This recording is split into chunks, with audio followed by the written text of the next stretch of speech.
So this little video is just going to be a little introduction to the course as far as what we're actually going to be doing, what we're going to learn. And I'll start off with what we're not going to do. A lot of people think economics is synonymous with business, and that's not the case. Accordingly, we're not going to be learning how to manage a business or do product marketing or write a business plan or how to start your own business or solve climate change. Economics is peripherally related to all these things, but it's not the focus directly. So what are we going to be doing? Well, the textbook definition of economics is the study of the allocation of scarce resources among competing end uses. So what the heck does that mean?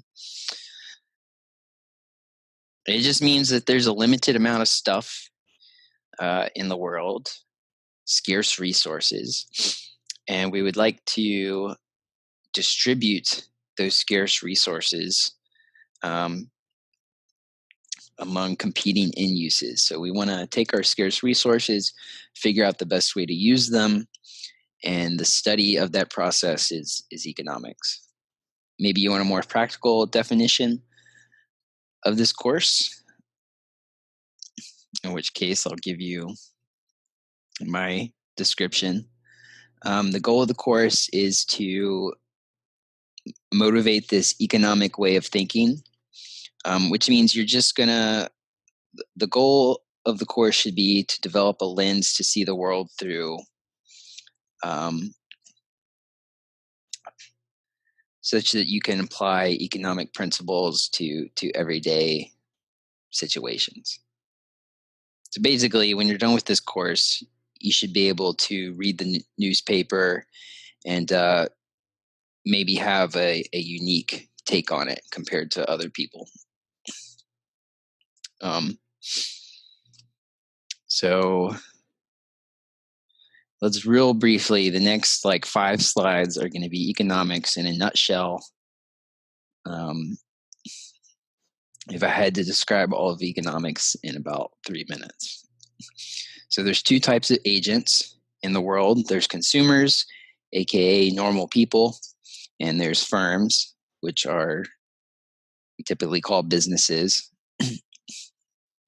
So here we've got some consumers at Jittery Joe's, and Jittery Joe's itself is the firm. And consumers have preferences, which just means they like some things over other things. And not everyone has the same preferences. So we say those are heterogeneous preferences. So some people prefer Louis Vuitton fanny packs, and other people, though, prefer Gucci fanny packs. Now, your preferences are constrained by a budget, right? And this should be very intuitive. You don't see a lot of Louis Vuitton fanny packs or Gucci fanny packs, or fanny packs at all for that matter.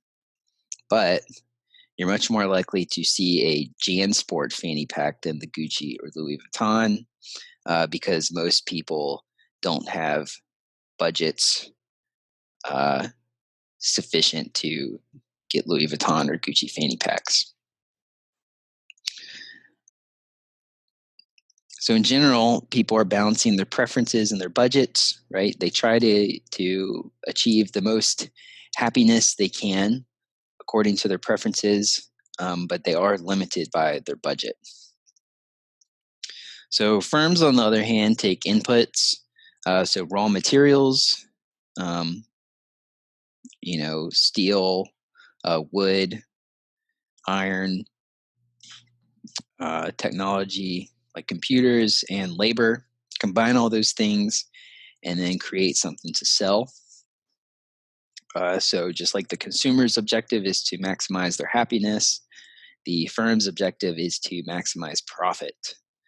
And profit of course, is the revenue from sales minus the cost of production.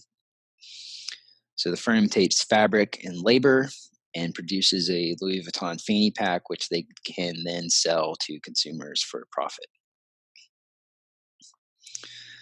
Um, so here's the punchline. Um, Basically, economics as a whole is looking at how these consumers and producers interact.